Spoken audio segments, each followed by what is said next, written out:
Am I the a-hole for not forgiving my parents and sister after they cut me off? I had an affair with her husband. I had an affair with my sister's husband when I was 16. Yes, I regret it, and I truly am disgusted with my past self. When they found out, my sister publicly shamed me, fair enough, and told my parents, also fair. She chose to stay with her husband and blamed me for seducing him into being unfaithful. She forgave him and decided to reconcile, while I was left to face the consequences. My parents kicked me out, and I had to scramble to find somewhere to live. Every time I found a new job, my parents and sister would contact my co-workers to call me a homewrecker. They would harass me wherever I went, gossiping about my status. While no one treated me differently to my face, the stares and whispers were unbearable. I had to leave the city and move to another just to escape them, and for the sake of my mental health. Some people might say I'm overreacting, but they really followed me like the plague. I moved and met a nice elderly couple who never had kids, Mark and Helen. By that, I mean they offered me a place to stay if I needed it and were incredibly kind to me. I had my own place, but I often visited them. To this day, they mean the world to me. They knew what had happened, and I once even joked and said something along the lines of, "Aren't you afraid I'll steal your husband as a homewrecker?"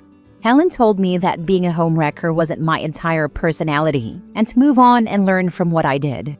I eventually met my now husband, and we have 4 children, all adults now except for one who is 17. My kids know about my parents and the past situation, and they grew up considering Mark and Helen their grandparents, alongside my in-laws. Then, last Saturday, I received a message.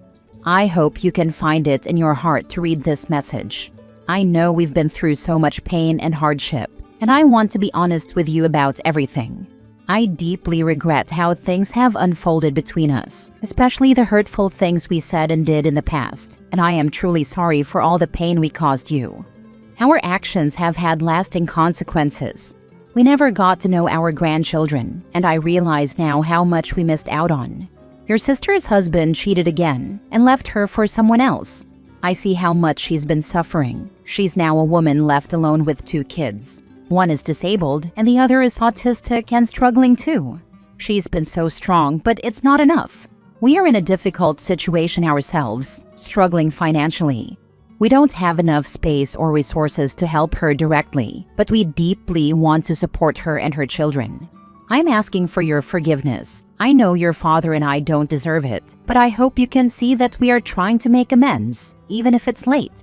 If there's any way you can help us with financial support or guidance to assist your sister and her children, it would mean the world to us. We want to do right by them, and by you, if you're willing to give us that chance. We love you. When I got that message, I was pretty angry. I haven't seen my parents in decades, and I'm not willing to see them or even consider helping my sister with her kids. I haven't responded yet, but my husband is willing to send her a very harsh letter on my behalf. We're considering just ignoring them, but would I be the a-hole if I let my husband write a harsh reply? Edit. He and my sister were 21, and I was 16. I got to live with my grandparents after they kicked me out. I'm also 43 now, if that wasn't clear. My oldest child is 23, so no, they are not little kids anymore. Now for the top comments. Your family thought you were the one at fault for the affair you had with your sister's husband. He seduced a child. It was all on him. I wouldn't even bother contacting them to tell them to go to hell. By all means, let your husband write a letter, but don't send it. It will just open the door for further hurt for you. A life well lived is your best way forward, with a wonderful Mark and Helen in your corner. Thank you. I honestly feel bad for what happened, and my sister deserved better than me. I take full blame for the affair, and my parents standing by them was a good thing. It showed that they supported their relationship and stood by them. That's good. He has now left her, so I'm not sure if it was worth it in the end, but they are not entitled to my money. In another message, they even suggested that they move in with me. How did they get your number? As tempting as it must be to send a scathing letter, I would suggest blocking and ignoring them. I'm guessing my grandma told them.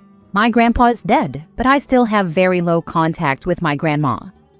OP, I'm tacking onto one of the top comments in hopes you'll see this. You keep saying you don't blame your parents, but put yourself in their shoes.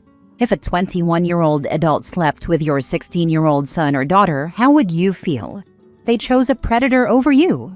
Do not forgive them or give them a dime. Protect your peace. Cut them all off for good, not the a-hole. Next story. Am I the a-hole for saying no to babysitting my ex's child with his wife when she asked? I, 30 female, have 2 children, 11 and 8, with my ex. He's now married and has a 3-year-old, maybe a 2-year-old. I forget the age of his 3rd child, but he has a child with his wife. For the last 2.5 years, I've had custody of our kids. This came after a lot of messed up behavior toward them, including telling our kids I had died, and even recording them sobbing. Leaving them with a friend of his who was high and had drugs all around, and trying to force food into our younger child's mouth. He has no visitation with our kids. There have been 5 court appearances since he lost custody, and we had to meet with a child advocate 3 times since I was awarded sole custody. His wife is not someone I know. In the 6 years they were together, we spoke twice. The first time was before he lost custody, and she accused me of trying to ruin their wedding by making him work excessively long hours to pay an unreasonable amount of child support when they were trying to get married. The second time was after one of our meetings with a child advocate, and she blamed me for him not being much of a husband to her or a father to their kid because he was trying so hard to get his custody time back. She didn't outright say he was a lazy father, but I would guess it's more that than him doing what he can to get visitation with our kids, at least. So I never expected to hear from this woman. But last Tuesday actually, I was home because my kids had no school, and she called me at 8:30 saying she was going for a small procedure and needed someone to watch her child until 4 p.m. or 5 p.m. She told me she had nobody else and said it would be good for the kids to have some kind of contact. I told her no and ended the call. She called me back, but I didn't answer. Wednesday, Friday, and Saturday, I received several texts from her asking what kind of mom I am and telling me I should be ashamed of myself for not helping in an emergency and denying the kids a chance to see each other. I don't feel bad about it, but I know this child is a half-sibling to my children, so I acknowledge there might be some wrong on my part for not helping. Maybe. Am I the a-hole? She might be trying to set you up. You'll watch their child, and then they will accuse you of mistreating the child or something similar. Do not ever watch their child. I was going to say, be the bigger person and watch the kid for a few hours and let your kids hang out with their sibling. But you are correct. There is too much liability here. Unless she has a great set of cameras recording everything in and out of her home, don't entertain the idea. And even then, assume those cameras are going to be used against you in a future custody battle. Why do I have the feeling that she'll drop the child off and never come back? I was more worried she'd make this a constant thing in the name of the kids seeing each other. I had to go back and read, where is her husband? Why can't he watch the child? I don't know, unwilling to take care of their child from the sounds of it. Not the a-hole, but why is she not blocked? Before this, I didn't have her number, but I think I've been a little too WTF to think of blocking, although muting and keeping it, in case of more custody battles, might be a better move. Next story. Am I the a-hole for not defending my parents or my brother when my parents were accused of favoritism and my brother was accused of being an attention hog? My parents have always favored my brother, 17 male, over me, 15 male.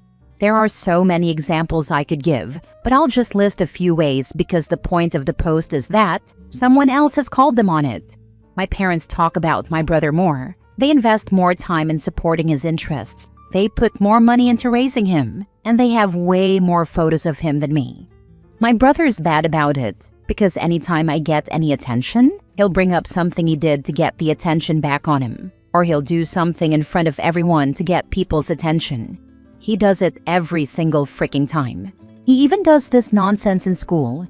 He said some random stuff before just to get attention off me and onto him. Our extended family will typically let him hog the attention when he starts. So this past Saturday, my parents had their families over for a party to welcome my dad's youngest brother home. He went all over the world for the last 10 years. He was talking to me, and my brother interrupted with stuff about himself. My uncle tried to bring it back to me, but my brother kept interrupting. Eventually, my uncle took me to grab some ice cream for everyone since my parents forgot, and we talked on the car ride and in the store. When we got back, my brother went through all his football achievements. When my uncle was talking to my parents, he asked about us both, but they only answered about my brother and ignored him when he asked about me. Eventually, he cracked a joke that it must be strange to have some random kid living with them, and that made them defensive. They asked what it was supposed to mean. He said they act like my brother is their only child and I'm just other. He mentioned the house only showing one kid, the fact that they had nothing to say about me, and that they ignored any questions he asked about me. My brother told our uncle that there's just more interesting and worthwhile stuff to say about him, and then he repeated stuff he'd told him earlier when my uncle and I were talking. That's when my uncle called him an attention hog. Things were getting more and more awkward, but I loved it. I loved hearing someone finally call them out on it. My parents tried to defend the three of them, but my uncle was brushing it off. My parents tried to make me defend the three of them, but I ignored them. Nobody else said anything, and my uncle gave me his number before he left, and we've texted a bit since. My parents were so mad at me for not defending them and my brother. They keep telling me I owe them an apology and that I need to do better. I told them it should be them doing better, and they told me no, I should defend my family against unfair accusations. Am I the a-hole? Now for the top comments. Not the a-hole. If the truth hurts, do better. They don't think it's true, so they act like they're being attacked. As for his brother, wow, look at me, I'm so interesting. I had to look up his age again. What a baby. Not the a-hole. I know a couple who did the same with their two kids. Constantly talked about the older one and said the bare minimum about the younger one. I took to deliberately starting off asking how their kids were doing by specifically inquiring about the younger one. They ignored that and started on about the older one, never even circling back to say anything about the younger one. Very clear favoritism. Sorry you're experiencing it as well, but glad your uncle knows the score and will have your back. That always happens when they get asked about us. The thing that always confused me was they don't even try to hide it around others. I guess it helped that nobody ever called them out for it before. Not the a-hole. They will probably wonder why you stop talking to them as soon as you can. Sorry your parents are a-holes. Last story. Am I the a-hole for telling my husband I'll divorce him after finding croutons in our baby's formula? This morning, I, 31 female, woke up to find my husband, 43 male, not in our bed.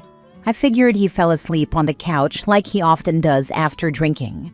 I was slightly annoyed because he's responsible for bringing the baby monitor into our room with him since he stays up much later than me. Since he didn't come into our room, the baby monitor never did either, and our 9-month-old is getting over an ear infection and has been waking up crying once a night. I can't hear this without the monitor as both doors are shut, and I have a fan running. As I was making the baby's bottle this morning, I opened the pantry to find a bag of croutons I made inside the formula container, with a few croutons loose in the formula and the top to the formula missing. I became instantly furious. For context, before we had our kids, a toddler and the infant, my husband said he'd stop drinking once we had children. When I was pregnant with our first, I'd wake up to a loud noise and walk out to find my husband passed out on the floor. Being so intoxicated, he fell asleep sitting up on a chair and then fell to the floor, and still didn't wake up. This happened at least 3 times. Since then, I've found him passed out on the couch several times, and passed out on the toilet a handful of times. On New Year's Day, we had a serious talk about him needing to slow down or stop drinking, as I was at my wit's end. I told him if we had to have this conversation again, it would be a much different talk. Since then, I found him on the toilet at least once. And just 6 weeks ago, I woke up one morning thinking a homeless person had rummaged through our cupboards. There was lettuce all over the kitchen. A cereal bag looked like someone had chewed through it to open it, then poured a bowl onto the floor, and I found my raincoat soaking up a random mess in the entryway. I'm not joking when I say I checked the security cameras thinking someone had broken in and had a feast while we slept. He tried to blame it on the 2-year-old, but the folded-up cereal box was a dead giveaway. So that brings me to today. He told me he had 2 drinks and didn't know how he ended up in the guest bedroom, or why. He thought it was our bed, but the guest bed didn't even have any sheets or pillowcases on it. Then finding the croutons was really just the tipping point. I confronted him and told him what I found, and that there's no way he only had 2 drinks and ended up doing this. He's 6'4", 265 pounds. He swears that's all he had, and I told him if he doesn't stop drinking, I'm filing for divorce. He went to work, and we finally just talked after the kids went to bed. He said I'm overreacting, that he doesn't have a problem, and that it's not fair to give him that ultimatum.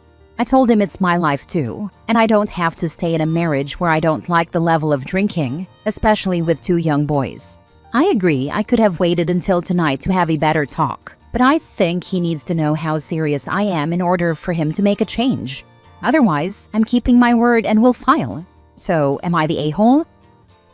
Now for the comments. Boundaries only work if they're enforced. When are you going to put actions to your words? 1. He said he would stop drinking when you got pregnant. He didn't. 2. You asked him to stop drinking because you were at your wit's end. He didn't. 3. You told him if you had to have the talk again, it would be a more serious talk. But then you find him 2 more times drunk. Now he's lying about his drinking and trying to blame your children for his behavior. So, when are you going to enforce the boundary you set? You're not following through, so he has no reason to change. He's an alcoholic, and he's not at a place where he can admit that. He's lying about his drunk behavior, lying about how much he drinks, and now he's downplaying a very serious situation to gaslight you into believing he's fine and make you feel guilty for pointing out his drinking problem. He does have a problem. People only drink regularly until they pass out like that if they're an alcoholic. He cannot admit he has a problem because then he'd feel obligated to do something about it. You cannot change him or force him to change himself because then he'll just try to hide it from you. Ask yourself, do you love him and want him in your life and your children's lives as the person he is right now? Or do you feel like his behavior makes you and your kids unsafe in your own home? If you can't accept his alcoholism, then you should leave, for the sake of your and your kids' mental health and well-being. Being raised by an alcoholic is traumatizing and takes a long-term toll on both the children and the partner who puts up with it. Don't set yourself on fire to keep someone else warm. It never works out. Source: a person raised by an alcoholic parent. OP, wait till your toddler tells a teacher or another adult that their daddy is passed out, drunk a lot, that he was naked, vomiting, etc. Kids say things as they are. They don't filter the truth because this is the life that they are living. You might find your home deemed not safe for kids. This option may be taken out of your hands, OP. I hope for the sake of the kids that you put them first and not your partner.